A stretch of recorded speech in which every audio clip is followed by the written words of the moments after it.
है आप सभी का मेरा यूट्यूब चैनल निर्मल वत्स पे। जैसे कि नीट का सीरीज हम लोग देख रहे थे, उसमें बहुत सारा कंटेंट कवर कर चुके हैं। उसी सीरीज में आगे बढ़ते हुए इससे लास्ट लेक्चर में हम लोग इनेट इम्यूनिटी को देखे थे। आज देखेंगे एक्वायर्ड इम्यूनिटी। ये 12th का जूलॉजी का पार्ट है, ह्यूमन हेल्थ एंड डिजीज का टॉपिक है, जिससे रेगुलर क्वेश्चन आता है। और आप लोग को जिससे पता है कि हम लोग वो कंटेंट को डील करते हैं जहां से नीट में rapidly asked question last 25 year में से आया हुआ है। जिस टॉपिक को कवर्ड एनसीईआरटी करती है उसमें से भी जो मोर स्पेसिफिक है, जहां से रेगुलरली क्वेश्चंस आता है, उसी को हम लोग पहले देख रहे हैं। तो आप इस बात को विश्वास मानिए कि जो कंटेंट आप यहाँ से पढ़ रहे हैं उस कंटेंट में से तो अगर क्वेश्चन आएगा तो यहाँ से ही आएगा। अगर एक्वायर्ड इम्यूनिटी से क्वेश्चन आना है तो इसी में से आएगा। हाँ, एक्वायर्ड इम्यूनिटी अगर आप एनसीईआरटी में पढ़ेंगे तो वो 2 से 3 लाइन लिख के खत्म कर दिया है, लेकिन उसी 2-3 लाइन को एक्सप्लेन करने के लिए ये पूरा कंटेंट यहाँ पे आपको दिख रहा है। एनसीईआरटी का यही ड्रॉबैक है कि जो 2-3 लाइन में वो बहुत चीज बोल के चले जाते हैं और उसी चीज को हमें एक्सप्लेन करके पढ़ना पड़ता है, ताकि जितना भी क्वेश्चन उससे डायरेक्ट हो वो आ सके, हम उसे सॉल्व कर सके। अभी तक एक्वायर्ड इम्यूनिटी में लास्ट 25 ईयर में जो भी क्वेश्चन आया है वो इसी टॉपिक से आया हुआ है, इसलिए आप ध्यान से देखें। अभी तक अगर आप इस चैनल को सब्सक्राइब नहीं किए तो सब्सक्राइब कीजिए, शेयर कीजिए और लाइक्स कीजिए, ताकि जो जिसको नीड है इस वीडियो का, इस टॉपिक को समझने का, उसके पास तक ये चीज पहुंच सके। इसीलिए आपका ये जिम्मेदारी बनता है कि आप इसको ज्यादा से ज्यादा शेयर करें। हम लोग ये रिस्पॉन्सिबल आपका लिए है कि आपको बेहतरीन कंटेंट प्रोवाइड कराएं। 50% वेटेज बायोलॉजी का है, आप भी जानते हैं, लेकिन हम सब वो नीट एस्पिरेंट्स, लास्ट ईयर तक भी हम लोग एस्पिरेंट ही थे और अभी भी कुछ है जिसको हम जानते हैं, डायरेक्ट कंटेक्ट में है 50-100 लोग जो प्रिपरेशन कर रहे हैं। उसका भी यही मिस्टेक था। लास्ट 2 डेज पहले हमको कॉल रिसीव हुआ था, जहां से हम लोग बात किए थे कि वो लोग बोलते हैं कि बायो मेरा स्ट्रांग है, उसको बाद में कर लेंगे। बात कब होगा?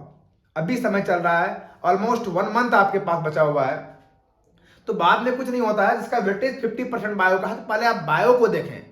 और इसमें भी क्या होता है कि बायो में लोग बोलते हैं मेरा सेल स्ट्रांग है, मेरा जेनेटिक्स स्ट्रांग है। किसी का कोई स्ट्रांग टॉपिक्स नहीं होता, या फिर सब स्ट्रांग होता है। ये स्ट्रांग बोल के उसको हम लोग छोड़ देते हैं और लास्ट में फिर उसी टॉपिक से क्वेश्चन गलत भी हो जाता है।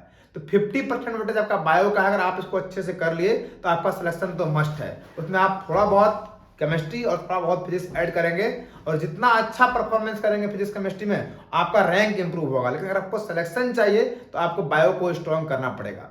अब ये भी बात है कि आप लास्ट समय पे खड़े हैं, 1 मंथ में आप कंप्लीट बायो नहीं पढ़ सकते अगर आप अच्छे से नहीं पढ़े हैं तो। लाइन बाय लाइन एनसीईआरटी पढ़ के आपको समझ नहीं आएगा। वही चीज को सिंप्लीफाई करने के लिए हमारा टीम ये वर्क कर रहा है, जो हम लोग अपने मेडिकल कॉलेज में है पर ड्रीम मेडिकल कॉलेज में नहीं है। हम लोग ये चाहते हैं कि आप लोग मेडिकल कॉलेज में तो जाएं, ड्रीम मेडिकल कॉलेज में जा सकें, इसीलिए हम लोग एनसीईआरटी को यहाँ पर सिंप्लीफाई कर रहे हैं। तो आप लोग से यही रिक्वेस्ट है कि इस वीडियो को as much as you can you have to share for your friends, for your family members, जो भी है सबके लिए, ठीक है। अब स्टार्ट करते हैं एक्वायर्ड इम्यूनिटी। एक्वायर्ड इम्यूनिटी जब हम लोग इससे पहले इनेट इम्यूनिटी पढ़े थे, तो इनेट इम्यूनिटी था कि वो पैथोजन स्पेसिफिक नहीं था और वो बाय बर्थ था। पैथोजन स्पेसिफिक नहीं था मतलब वो जो भी पैथोजन होंगे वो सबके लिए सेम रिस्पॉन्स करेगा। What is the meaning of pathogen? Pathogen से हम ये कहना चाह रहे हैं कि जो भी डिजीज कॉजिंग ऑर्गेनिज्म है, बैक्टीरिया, वायरस, फंजाई, प्रोटोजोअन्स, जो भी है, हेलमेंट्स, जो भी डिजीज करते हैं हमारे ह्यूमन बींग्स के अंदर, वो सबको हम लोग बोलते हैं पैथोजन्स। तो हमने ये देखा था कि जो इनेट इम्यूनिटी है वो पैथोजन स्पेसिफिक नहीं था, लेकिन जो एक्वायर्ड इम्यूनिटी है वो पैथोजन स्पेसिफिक है। मतलब ये अलग अलग पैथोजेंस के लिए अलग अलग रिस्पॉन्स करेगा। वहीं पे जो इनेट इम्यूनिटी है वो पैथोजन स्पेसिफिक नहीं है, मतलब नॉन स्पेसिफिक है। तो जो भी उसके पास पैथोजन जाएगा, वो बैक्टीरिया हो, वायरस हो, प्रोटोजोआ हो, हेलमिन्थ्स हो, वो सबके लिए सेम रिस्पॉन्स करेगा। लेकिन एक्वायर्ड इम्यूनिटी का पैथोजन स्पेसिफिक है। इससे ये हम बोलना चाह रहे हैं कि अलग अलग पैथोजेंस के लिए अलग अलग रिस्पॉन्स होगा। जैसे मान लीजिए किसी को अगर एड्स है तो एड्स के लिए अलग रिस्पॉन्स होगा, कैंसर के लिए अलग रिस्पॉन्स होगा। Common cold, do not want a common cold, common cold जो डिजीज जो रेगुलर जो हम लोग को फीवर होता है, सर्दी खांसी ये सब होता है, वो कॉमन कोल्ड के लिए अलग रिस्पॉन्स होगा। मतलब जो सबसे पहले बॉडी ये करेगी पहचाने की कौन ये जो पैथोजन से वो है क्या, बैक्टीरिया, वायरस, फंजाई, फिर उसमें से कौन सा बैक्टीरिया है, कौन सा वायरस है। जो वायरस या बैक्टीरिया जो भी पैथोजेंस है वो बॉडी के लिए न्यू है या फिर इससे पहले भी इनकाउंटर कर चुका है। एग्जांपल लेके समझते हैं। जो कॉमन कोल्ड है उसे करता है राइनो वायरस, ठीक है, याद रखिएगा, common cold is caused bye rhino virus. हमारे बॉडी में सबको आज न कल कभी न कभी सब कॉमन कोल्ड से फेस कर चुके हैं, ठीक है। ये सीजनल होता है, सबको होता है सर्दी खांसी जुकाम। तो जो कॉमन कोल्ड है सबको हो चुका है। अब अगर फिर से हमारा बॉडी में कॉमन कोल्ड, मान लेते हैं हम आज ठीक है और कल हमको कॉमन कोल्ड हो रहा है, तो कॉमन कोल्ड के अगेंस्ट अलग इम्यूनिटी होगा, ठीक है, क्योंकि वो हमारे बॉडी में पहले भी हो चुका है। तो बॉडी को कहीं ना कहीं कुछ ना कुछ याद है। वो अलग बात है कि कॉमन कोल्ड के लिए बहुत अच्छा मेमोरी बॉडी में डेवलप नहीं हो पाता है, इसलिए बार बार हम लोग को कॉमन कोल्ड होता है। अगर स्ट्रॉन्ग इम्यूनिटी इसके अगेंस्ट डेवलप हो जाए तो दोबारा नहीं होगा। लेकिन जैसे कि आप इधर हाल फिलहाल में कोरोना का टाइम चल रहा था, तो कोरोना का वायरस हमारे बॉडी के लिए बिल्कुल नया था, तो बॉडी उसको रिकॉग्नाइज नहीं कर पाई। वो फर्स्ट अटेम्प्ट था कोरोना का हमारा ह्यूमन बॉडी पे, तो पहला बार इनकाउंटर कर रहा था, तो उसके लिए अलग रिस्पॉन्स ने बॉडी उसको रिकॉग्नाइज किया, पहचाना, समझा, फिर इम्यूनिटी उसके अगेंस्ट बूस्टअप हुआ। हमने वैक्सीन लिया, वैक्सीन से हमारा बॉडी का इम्यूनिटी बूस्टअप हुआ। तो अलग अलग पैथोजेंस हमारा बॉडी पर जो अटैक करते हैं, सबके लिए अलग अलग रिस्पॉन्स होता है। एक बार हम लोग को कोरोना हो गया, अब जब भी कभी मान लेते हैं हमारे ऊपर कोरोना वायरस अटैक किया, ठीक है, तो हमारे बॉडी में कोरोना वायरस के अगेंस्ट मेमोरी इकट्ठा है कि हाँ ये वायरस पहले अटैक कर चुका है, तो उसके अगेंस्ट ये वाला एंटीबॉडी रिलीज कर रहा है। कॉमन कोल्ड होगा उसके लिए अलग करेगा। टाइफाइड मान लीजिए हमको आज हो गया, फिर अगर 6 महीना बाद टाइफाइड हो रहा है, तो बॉडी पहचान लगा अच्छा टाइफाइड है, तो टाइफाइड के लिए ये वाला एंटीबॉडी, सल्मोनेला टाइफाई कर रहा है, उसको कॉजिंग ऑर्गेनिज्म सल्मोनेला टाइफाई है, बैक्टीरिया है, तो उसके अगेंस्ट अलग इम्यूनिटी डेवलप होगा, अलग एंटीबॉडी डेवलप होगा। तो अलग अलग डिजीज के लिए, अलग अलग पैथोजेंस के लिए जो अलग अलग रिस्पॉन्स होता है बॉडी का, अलग अलग बॉडी रिस्पॉन्स करती है, उसी को हम बोलते हैं एक्वायर्ड इम्यूनिटी। बॉडी का रिस्पॉन्स ही तो कहलाता है इम्यूनिटी पैथोजेंस के अगेंस्ट। तो एक्वायर्ड हो गया। इनेट क्या हुआ? सबके लिए सेम। अगर आगे देखें तो ये जो एक्वायर्ड इम्यूनिटी होता है, इसके अगेंस्ट मेमोरी इकट्ठा होता है। हमने बोला आपको कि कोरोना वायरस हम पे अटैक किया, अब उसके अगेंस्ट बॉडी में मेमोरी बन चुका है, यादें बन चुकी है कि पहचान चुका है बॉडी उसको, ये कोरोना वायरस है। अब जब भी अटैक करेगा तो उसके अगेंस्ट एंटीबॉडी बनेगा और धड़ाधड़ खत्म। तो नेक्स्ट अगर बात करें कि ये जो होता है ना, जब फर्स्ट टाइम कोई भी वायरस बैक्टीरिया हमारे ऊपर अटैक करता है, न्यू बैक्टीरिया न्यू वायरस, तो उसके अगेंस्ट जो रिस्पॉन्स होता है वो स्लो होता है। क्योंकि पहला बार आप मान लीजिए इनकाउंटर कर रहा है बॉडी पे, पहला बार आप कहीं जा रहे हैं, तो आपको जगह को समझने में, चीजों को देखने में समय लगता है। तो फर्स्ट टाइम जब पैथोजेंस हमारे बॉडी पे अटैक करते हैं, तो बॉडी को समझने में क्या पैथोजेंस किस टाइप का है, बैक्टीरिया वायरस क्या है, बैक्टीरिया में किस टाइप का बैक्टीरिया है, वायरस में भी किस टाइप का वायरस है, वो पहचानने में टाइम लगता है। तो फर्स्ट टाइम जो रिस्पॉन्स होता है वो स्लो रिस्पॉन्स होता है। जो एंटीबॉडी बनता है उसके अगेंस्ट वो कम बनता है, उसको बोलते हैं अपन प्राइमरी रिस्पॉन्स। और primary response is low intensity. NCERT लिखती है primary response is slow as well as low intensity. That means कि प्राइमरी रिस्पॉन्स जो होता है वो स्लो होता है, टाइम टेकिंग होता है। और लो इंटेंसिटी से मतलब हुआ कि उसके अगेंस्ट एंटीबॉडी पहले कम बनेगा। वहीं अगर वही सेम वायरस फिर से अटैक कर दिया तो उसको अपन बोलते हैं सेकेंडरी रिस्पॉन्स होगा, जो कि बहुत ही हाई इंटेंसिटी का होता है और एनास्मेटिक होता है। एनसीईआरटी लिखती है एनास्मेटिक मतलब ह्यूज रिस्पॉन्स। जैसे कोरोना वायरस अभी हमारे बॉडी पर अटैक करेगा तो उसको बॉडी पहचान चुकी है, भले उसके अगेंस्ट प्राइमरी रिस्पॉन्स बहुत वीक था, लेकिन अब जो सेकेंडरी रिस्पॉन्स होगा ना वो बहुत ज्यादा, बहुत जल्दी होगा, रैपिड होगा और बहुत ह्यूज अमाउंट में एंटीबॉडी बनेगा। इसीलिए हमने क्या बोला कि secondary response is anamnestic, high intensity. ठीक है। एक्वायर्ड इम्यूनिटी का अगर फीचर देखें तो सबसे पहला फीचर, 4 फीचर है, पहले 4 फीचर याद कर लेंगे। Specificity, diversity, discrimination between self और non self and last one is memory.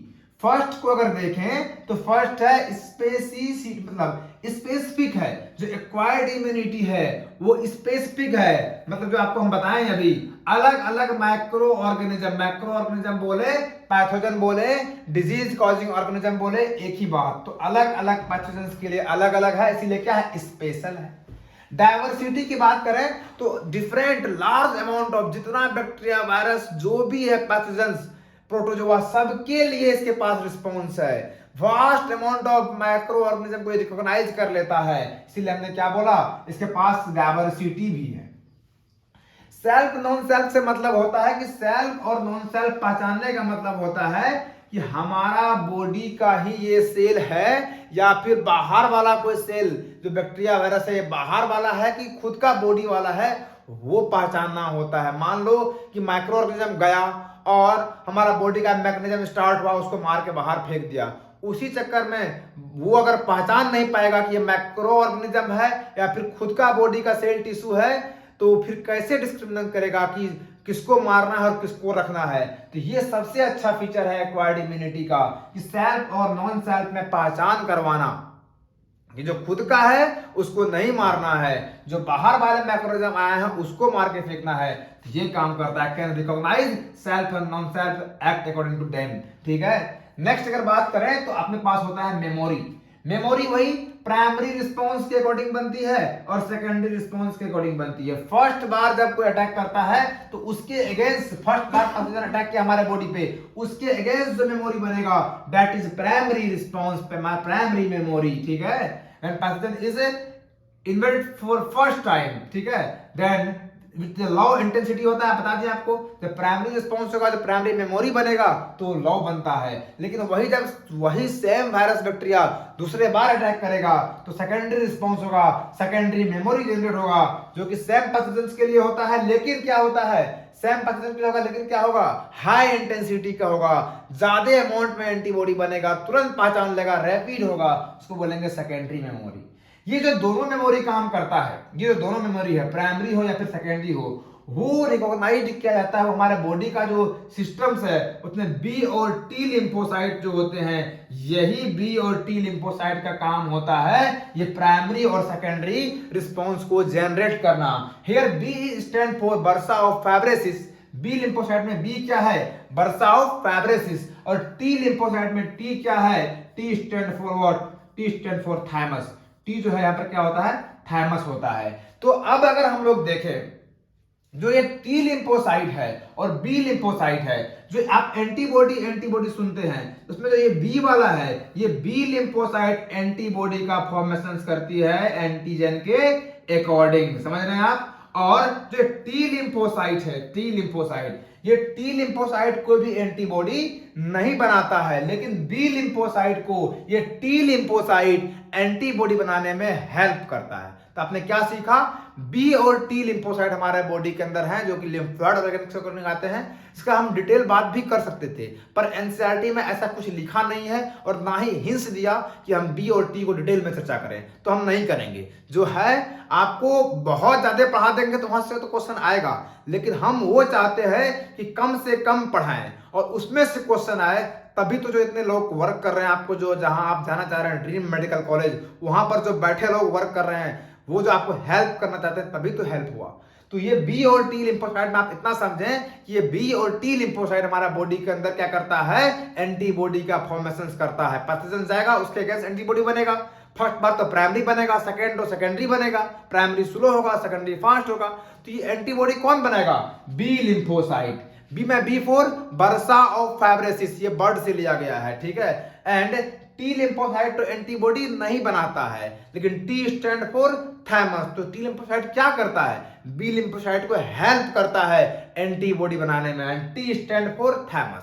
अब इस सब पे आप क्वेश्चन पे गौर करेंगे कि बी और टी में इतना क्वेश्चन पूछा गया है, और देखते हैं कोचिंग में 10-10 पेज पढ़ा रहे हैं। हमको पढ़ाए थे, कोई काम का नहीं था। क्वेश्चन क्या आया था, बी लिम्फोसाइट में B stand for, T lymphocyte में T stand for, what is the functions of T lymphocyte. 4 option था वहां पे, एक पर टिक करना था, T lymphocyte helps to secrete antibody, which types of lymphocytes work for formation of antibody, हमने बोला बी लिम्फोसाइट। सेकेंडरी कौन फास्ट होता है, which types of response is fast, we have to select the secondary response. Next which is response is anamnestic, तो anamnestic मतलब fast ही होता है, वो भी सेकेंडरी। कौन स्लो होता है, प्राइमरी। क्वेश्चन यहीं से आता है, और बहुत टफ क्वेश्चन पूछेगा तो इसका फीचर पूछ लेगा। तो 4 फीचर है, स्पेसिफिक है अलग अलग के लिए, अलग अलग के लिए अगर स्पेसिफिक है तो जाहिर सी बात है डाइवर्सिटी होगा, ज्यादा अमाउंट में होगा तो डाइवर्सिटी होगा। तीसरा क्या है, सेल्फ नॉन सेल्फ में पहचानना, कौन अपना बॉडी का टिश्यू है, कौन बाहर वाला को मारना है। और चौथा क्या है, मेमोरी रिस्पॉन्स करना, प्राइमरी सेकेंडरी। इसमें से एक्वायर्ड इम्यूनिटी में हर एक बार क्वेश्चन आता है, तो आप ध्यान से पढ़िए। फिर हम लोग मिलते हैं नेक्स्ट लेक्चर में, अभी तक के लिए इतना ही।